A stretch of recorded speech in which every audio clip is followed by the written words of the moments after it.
Selamat malam, salam sejahtera dalam kasih Tuhan Yesus Kristus. Oleh anugerah Tuhan kembali lagi di malam hari ini kita akan belajar bersama-sama kebenaran firman Tuhan sebelum masuk dalam peristirahatan kita, saudaraku. Dalam Keluaran pasal yang ke-29 ayat 46 firman Tuhan berkata, "Maka mereka akan mengetahui bahwa Akulah Tuhan Allah mereka yang telah membawa mereka keluar dari tanah Mesir, supaya Aku diam di tengah-tengah mereka. Akulah Tuhan Allah mereka." Bapak Ibu Saudaraku yang dikasihi oleh Tuhan Yesus Kristus, hal yang paling penting pada peristiwa keluarnya bangsa Israel dari tanah Mesir menuju tanah Kanaan atau tanah perjanjian, saudaraku, bukan persoalan mereka tidak makan, atau bukan persoalan mereka tidak minum, atau persoalan mereka tidak mendapat lauk pauk mereka makan. Tetapi saudaraku, saya kira hal yang paling penting harus kita soroti dari peristiwa keluarnya bangsa Israel dari tanah Mesir adalah bangsa ini pada dasarnya adalah bangsa yang keras kepala, Bapak Ibu, bangsa yang penuh dengan persungutan. Bangsa ini adalah bangsa pemberontak, terlebih berontak kepada Tuhan. Jika keinginan mereka tidak terpenuhi, mereka sering bersungut, mereka sering komplain terhadap Musa. Sehingga Bapak Ibu Saudaraku yang dikasihi oleh Tuhan Yesus Kristus, keinginan besar mereka untuk mereka keluar dari tanah Mesir dan menuju ke tanah Kanaan, tanah perjanjian, Tuhan mesti harus mengizinkan bangsa ini untuk melewati padang gurun. Sehingga saudaraku, ada proses yang begitu panjang yang dialami oleh bangsa Israel ketika mereka ada di padang gurun. Sehingga selama 40 tahun mereka harus putar-putar di padang gurun. Apa maksudnya itu semua, saudara? Sehingga saya memaknai dari peristiwa ini. Begitu penting peristiwa padang gurun ini bagi bangsa Israel. Karena melihat latar belakang daripada keberadaan karakter mental mereka yang begitu keras, mereka yang begitu labil, yang mereka ini adalah bangsa pemberontak. Sehingga saudaraku, padang gurun ini, hanya padang gurun inilah yang menjadi tempat untuk peremukan hati yang keras mereka. Padang gurun inilah adalah wilayah pembentukan mereka. Padang gurun inilah adalah wilayah untuk memurnikan iman mereka. Sehingga padang gurun inilah yang menjadi wilayah persiapan mereka sebelum mereka masuk ke tanah Kanaan, tanah perjanjian. Ada banyak hal yang diproses oleh Tuhan bangsa ini ketika mereka ada di padang gurun. Sehingga Bapak Ibu Saudaraku yang dikasihi oleh Tuhan Yesus Kristus, padang gurun ini ada banyak orang memandang padang gurun itu adalah musibah. Padang gurun ini adalah bencana. Padang gurun ini adalah sesuatu yang negatif. Mari kita ubah mindset kita, cara pandang kita tentang padang gurun, atau yang dalam arti konteks kehidupan perjanjian baru, di mana tentu kita alami hari-hari ini adalah persoalan, pergumulan, ataupun sakit penyakit yang tidak kunjung sembuh. Bagi kita umat perjanjian baru, padang gurun kita itulah, saudaraku.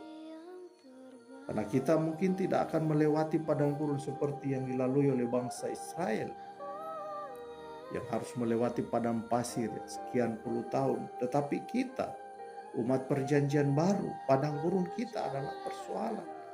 Padang gurun kita pergumulan. Padang gurun kita adalah soal ekonomi. Padang gurun kita adalah soal pekerjaan. Padang gurun kita adalah persoalan keluarga, persoalan rumah tangga, persoalan anak, dan lain sebagainya. Kita tentu berbeda-beda tentu persoalan padang gurun. Tetapi yang pasti, kita semua pasti akan mengalami yang namanya padang gurun kehidupan ini. Sehingga saudaraku, jangan sekali-kali memandang padang gurun ini sesuatu hal yang negatif dalam kehidupan kita.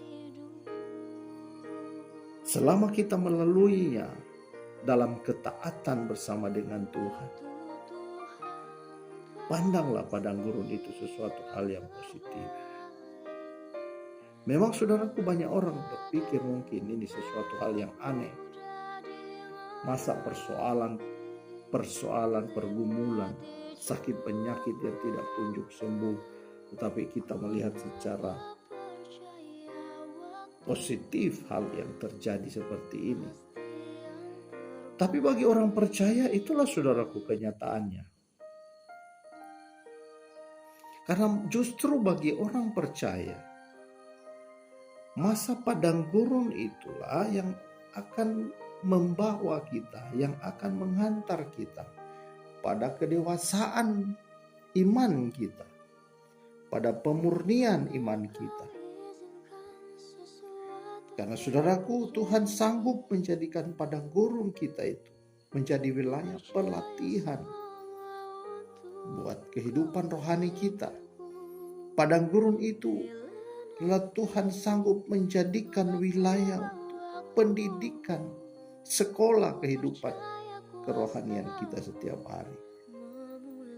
Oleh sebab itu, Bapak Ibu Saudara yang dikasihi oleh Tuhan, jangan sekali-kali kita menghindari padang gurun, atau jangan sekali-kali kita menunda untuk masuk ke padang gurun, karena kita tidak akan pernah menjumpai yang namanya tanah perjanjian.